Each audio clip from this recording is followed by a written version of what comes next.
함께 보실 하나님의 말씀 민수기 10장 1절부터 10절까지 말씀입니다. 구약성경 211면 민수기 10장 1절부터 10절까지 한 절씩 교독하겠습니다. 여호와께서 모세에게 말씀하여 이르시되 둘을 만들어서 것으로 회중 소집 나팔 2개를 불 때에는 온 회중이 회막 문 앞에 모여서 내게로 나아올 것이요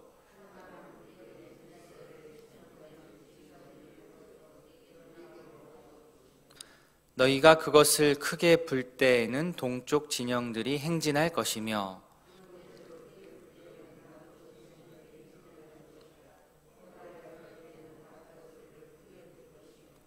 또 회중을 모을 때에도 나팔을 불 것이나 소리를 크게 내지 말며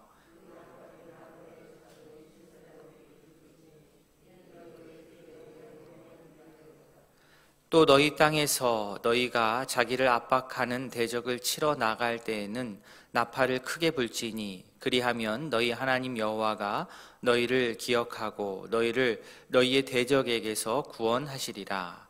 또 너희가 정한 절기와 초하루에는 번제물을 드리고 화목제물을 드리며 나팔을 불라. 그로 말미암아 너희의 하나님이 너희를 기억하시리라. 나는 너희의 하나님 여호와니라. 아멘. 오늘 본문에서 보시면 여호와께서는 모세에게 나팔을 만들어라, 은나팔 2를 만들어라 라고 얘기를 합니다. 은나팔을 만들어서 어디에 쓰라는 말씀이십니까? 2절에 나오죠. 그것으로 회중을 소집하며 진영을 출발하게 할 것이라 이렇게 나옵니다. 회중의 소집 그리고 진영의 출발, 이 2가지 목적으로 은나팔을 만들라 하였습니다. 본문의 때는 백성들이 시내산을 떠나서 가나안 땅을 향하여서 이 광야로 행진하려고 하는 그 시점입니다.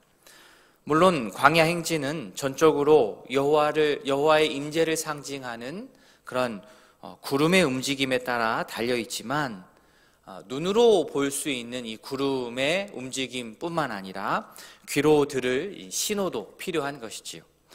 회막 위에 머문 불 그리고 구름이 눈으로 보는 하나님의 어떠한 임재와 보호를 상징한다라고 한다면 나팔 소리는 귀로 들을 수 있는 하나님의 계시였습니다. 보는 것 또 듣는 것, 이 2가지 중에 어떤 것이 더 중요하겠습니까? 다 중요합니다. 둘 다 중요하지만 이 상호 보완적인 것이죠. 보이기도 하고 또 들리기도 하고. 눈이라고 하는 것은 자기가 의지적으로 이렇게 떠서 보는 것이 어떤 그런 부분도 있지만 이 귀라고 하는 것, 소리라고 하는 것은 내가 귀를 일부러 막지 않는 이상 소리가 나면 들을 수밖에 없습니다. 나팔 소리가 나면 듣게 됩니다. 들어야 하고 또 들었다고 한다면 그에 맞게 행동을 해야 합니다. 자, 나팔 소리가 신호의 역할을 하려면 다 일관성이 있으면 헷갈리겠지요. 딱 구분이 되어야 합니다. 나팔을 부는 방식이 다양해야 또 다양한 신호가 전달이 되겠습니다. 저희의 예상대로 말씀에 그렇게 소개가 쭉 되어 있습니다. 자, 먼저 나팔 2개를 동시에 불면 어떠한 신호가 되겠습니까? 3절에 온 회중이 회막 문 앞에 모인다. 온 회중을 모이게 하는 것이 이게 나팔 2개를 동시에 부는 신호입니다. 또 나팔 하나만 불면 그럼 어떻게 됩니까? 4절에 나오듯 천부장급 지휘관들이 모이라는 그런 신호가 됩니다. 나팔 2개 소리하고 나팔 1개 소리가 다른 것이죠. 또 다음으로 이번 나팔 하나만 부는데 이번에는 크게 붑니다. 크게 부는 것을 딱 처음 했을 때에는 5절에 나오듯 동쪽 진영에 있는 지파들의 행진을 합니다. 동쪽 진영에 속한 지파는 유다, 이사갈, 스불론 지파인데요. 이 첫 나팔이 딱 불면 이쪽 지파들이 착 행진을 하는 겁니다. 2번째로 크게 불었을 때에는 남쪽 진영이 움직입니다. 남쪽 진영, 르우벤, 시므온, 갓 지파가 이 신호에 따라 움직입니다. 이렇게 되면, 그죠? 동쪽, 남쪽 했으면 다음에 뭐가 나와야 됩니까? 서쪽도 나오고 북쪽도 나와야 되는데, 오늘 말씀에는 이제 언급이 되어 있지는 않습니다만, 아마도 순서에 따라서 그 다음 나팔, 또 그 다음 나팔에 따라서 서쪽, 또 북쪽 진영에 속한 지파들도 이렇게 움직였을 것이라 생각됩니다. 5절과 6절에 나팔 소리를 크게 하라라는 것으로 보아서 아주 짧고 또 강렬하게 경고성의 소리를 나팔을 통해서 냈던 것으로 생각이 됩니다. 반면 7절은 어떻습니까? 좀 대조적으로 소리를 크게 하지 말라. 좀 다르죠? 소리를 크게 하지 말라. 5절과 6절의 나팔 소리와는 조금 다릅니다. 회중을 모을 때는 소리를 크게 하지 않고 일반적인 소리를 냈을 것으로 보입니다. 자, 참 다양합니다. 나팔 소리, 나팔을 부는 방식. 저는 이것을 읽으면서 마치 이렇게 모스부호라고 하죠. 따따따따 이렇게 길게도 하고 짧게도 하고 하는 이런 모스부호와 같다는 생각도 했습니다. 길이에 따라서 짧고 길게, 또 한 발 더 나아가서는 소리의 그 크기에 따라서 큰 소리, 작은 소리, 신호에 차별을 두어서 백성들에게 이 메시지를 전달합니다. 넓게 퍼져 있는 백성들을 한 번에 그들에게 명령을 전달하려면 나팔 소리만 하는 것도 없었을 것입니다. 백성들은 자신들의 귀에 들리는 이 나팔 소리에 의해서 움직입니다. 이스라엘 백성이라면, 하나님의 백성이라면 그렇게 해야 됩니다. 하나님께서 부르시는 신호이자 명령에 듣고 움직이는 자가 하나님의 백성입니다. 그런 의미라고 한다면 우리가 매일마다 읽고 또 듣는 이 말씀이 바로 이러한 나팔 소리와 같은 역할을 하고 있지 않나 생각을 합니다. 백성으로서, 우리 모두가 백성으로서 하나님께서 여러 경로를 통하여서 주시는 이러한 나팔의 이 소리, 말씀의 나팔 소리를 우리가 잘 들을 수 있기를 원합니다. 일어서라 라면 일어서고, 가라고 할 때 가고, 멈춰라 할 때 멈출 수 있는, 하나님을 신뢰하고 그 말씀의 방향을 따르는 참된 주의 백성으로 살아갈 수 있기를 진심으로 소원합니다. 아멘. 행진에 관련해서는 나팔을 부는 그 모습이 7절까지였고요. 9절부터는 어떻습니까? 적군과 싸워야 할 때, 그때의 나팔 소리에 대한 이야기입니다. 9절 보시면, 또 너희 땅에서 너희가 자기를 압박하는 대적을 치러 나갈 때에는 나팔을 크게 불지니, 그리하면 너희 하나님 여호와가 너희를 기억하고 너희의 대적에서 구원하시리라. 자, 9절은 아마도 가나안 땅에 정착한 이유를 염두에 두고 한 이야기 같습니다. 누군가 자신들을 침략해 올 때 당하고 있을 수는 없지요. 방어를 해야 됩니다. 먼저 쳐들어갈 것은 아니겠지만 상대가 우리를 침략해 올 때는 적절하게 방어를 해야 됩니다. 그때는 전투태세, 방어 준비를 아주 긴박하게 해야 되는데요. 그때 나팔 신호를 씁니다. 자, 여기서 나팔을 크게 분다라고 하는 것은 짧고 긴급하게 백성들에게 경고의 메시지를 주는 겁니다. 전쟁 준비를 해야 되기 때문에, 긴박하기 때문에.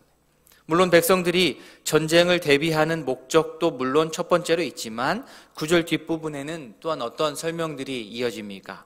이 나팔 소리를 통하여서 먼저는 하나님께서 자신들, 백성들을 기억하시고, 그리고 그 다음에 대적들의 손에서 우리를 건져주실 것이다 라고 하는 그런 의미에서도 이 나팔 소리를 부는 겁니다. 백성들을 향하여서 불기도 하지만 어떻게 해요? 하나님을 향하여서 나팔을 부는 그런 나팔입니다.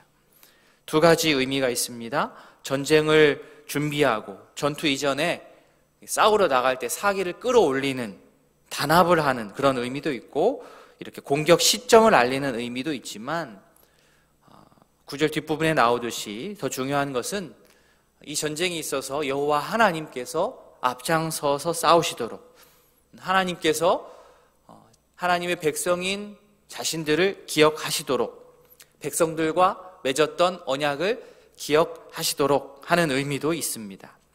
물론 하나님께서는 항상 백성들을 기억하시고 어떻게 백성들을 모른 척 하지는 않으실 테지만 백성의 입장에서는 구원의 하나님을 이 전쟁의 시점에 크게 부르짖는 것이 어쩌면 당연한 일입니다.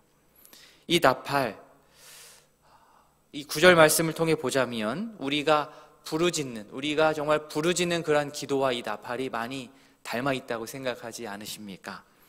사실 우리는 우리의 삶이 매일이 전쟁터입니다. 전쟁 같은 하루를 살 때에 우리가 어떻게 해야 된다고요? 나팔을 불어야 됩니다. 나팔을 부는 거죠. 구원의 하나님이시여 도와주십시오. 앞장서서 길을 터주십시오.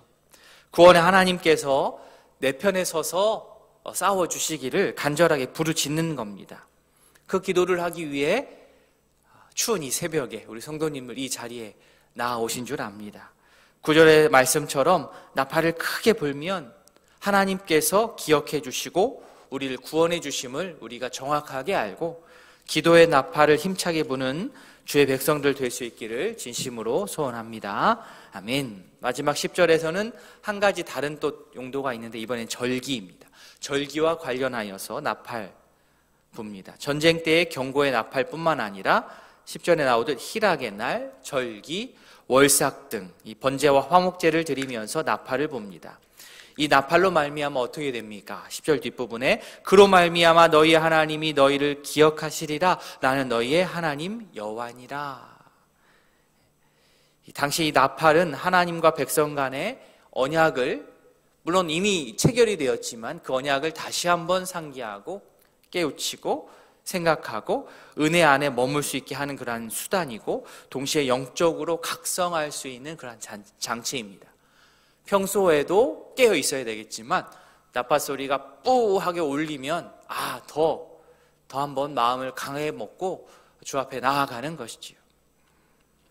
하나님의 말씀에 귀 기울이고 말씀의 신호에 따라서 움직이는 말씀에 순종하는 주의 백성으로서 생명의 길을 택하며 살아갈 수 있는 우리 모두 될 수 있기를 진심으로 소원합니다. 아멘. 자, 오늘 말씀을 기억하시면서 또 기도함과 동시에 우리 집중하여 기도할 두 가정이 있습니다. 우리 김의덕 장로님 가정을 위해서 우리 4대 가족, 어머님, 아내, 딸 가정, 아들 가정 범사에 감사함으로 한 해 승리할 수 있도록 우리 기억하시고 기도해 주시기 바랍니다. 정난희 권사님 요양병원에서 건강하게 하나님과 교제할 수 있도록 기도 제목 주셨습니다. 이와 더불어서 우리 주변에 우리 환우들 건강 회복할 수 있도록 우리가 기도할 수 하는 그런 새벽 되기를 원합니다. 주변에도 기도의 제목들이 많은 줄 아는데요. 기도하는 새벽 되겠습니다. 다 함께 기도하시겠습니다.